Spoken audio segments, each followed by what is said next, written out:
The Riddle of Midnight is an essay written by Salman Rushdie. He wrote this essay in 1987, and you can find this essay in a book called Imaginary Homelands. This book of essays, or this collection of essays, it was published in 1991.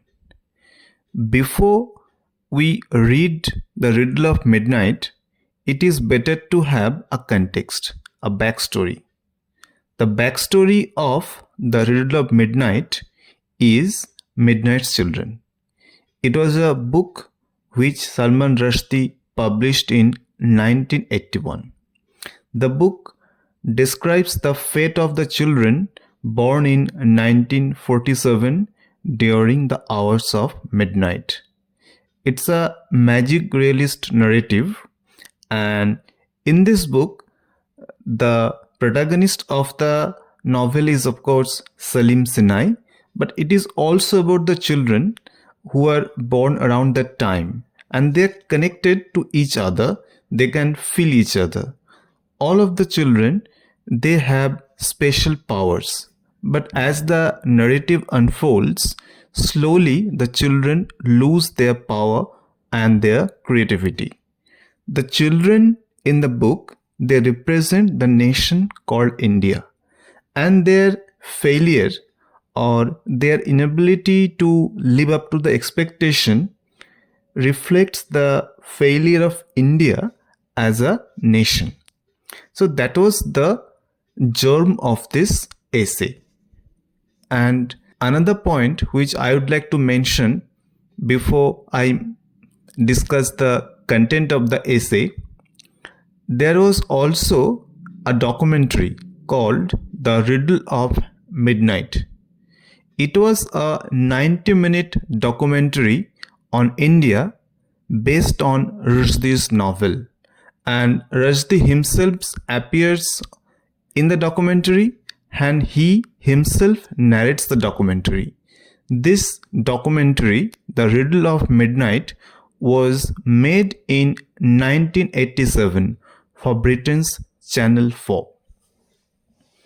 So Rushdie, when he was writing this essay in 1987, he was turning 40, and surprisingly, the nation of India was also celebrating its 40th year of independence, because Rushdie was also someone who was born in 1947. And in this essay, he tackles the question of the riddle of India. He tries to explore the complexities of India. Complexities, cultural complexities of India, the religious complexities of India, the linguistic complexities of India. For example, he says that nobody ever managed to rule the whole place, that is India, not the Mughals, not even the British. So it is a very strange land. Nobody has ruled it for an indefinite period of time. So how can a land like this have a sense of freedom? That is Rushdie's first question to his readers. Next, he shows how religion divides the nation. And for this, Rushdie has interviewed many people, common people, businessmen, journalists, and he kind of did a cross-section of the society and came up with different responses. For example, he wanted to know about the controversy over the babarimasjid in Ayodhya. The Muslims believed that the masjid is special because it was built by Babar, and the Hindus believe that there used to be a temple of Rama in that place. Rama, a Hindu god. Now, nobody knows which claim is true, but the land is the point of tension between the Hindus and Muslims. And here Rushdie does a very interesting thing. He speaks to both the Hindus and the Muslims. He finds that even the most humble Hindu feels that it belongs to them. Even the nicest of the Muslim thinks that it belongs to the Muslims. So, whatever you are, your religious identity is always very important in India. When we read this, we find that Rushdie must have been prophetic because in 1992, the RSS workers, RSS is a Hindu outfit, the RSS workers, they demolished the babarimasjid, and what followed was a bloody riot.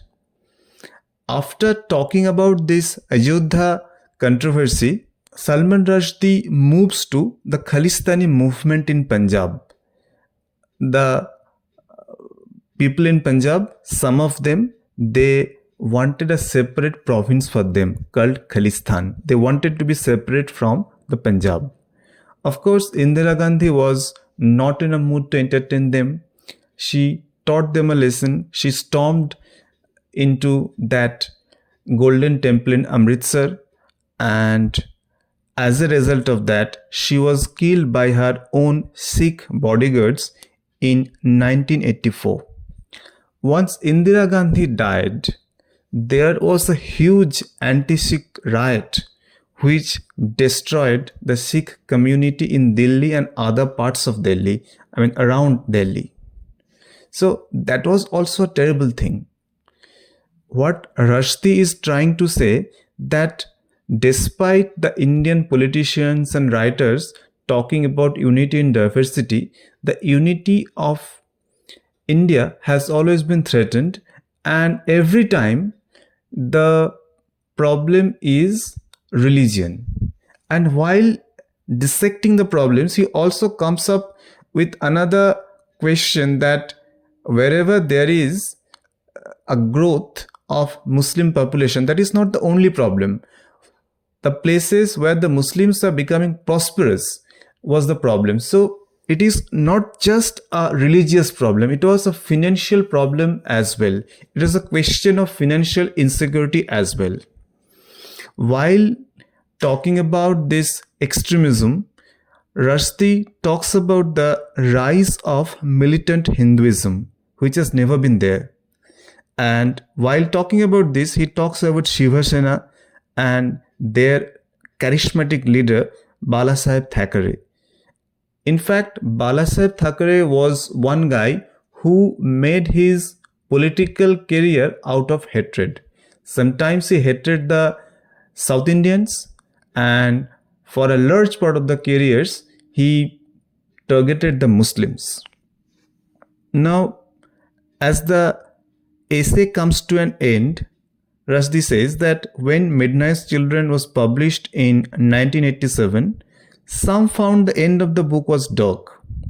But Rushdie now comments that the events that followed means after 1981, what followed, were far darker than the book itself. That is true.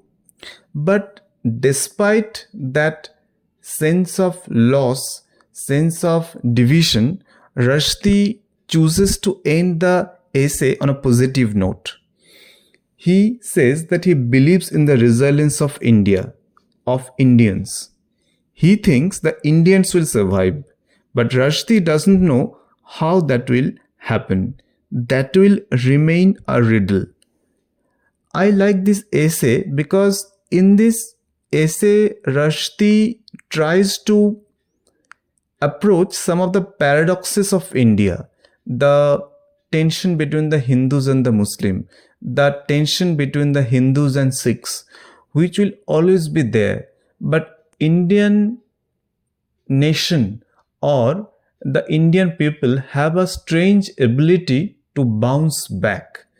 And he celebrates this spirit in this essay. It is a small essay compared to the other essays of Salman Rushdie. It is maximum 4-5 pages long, but it's a wonderful essay because he has done a lot of research and he has shown the contradictions inherent in Indian culture.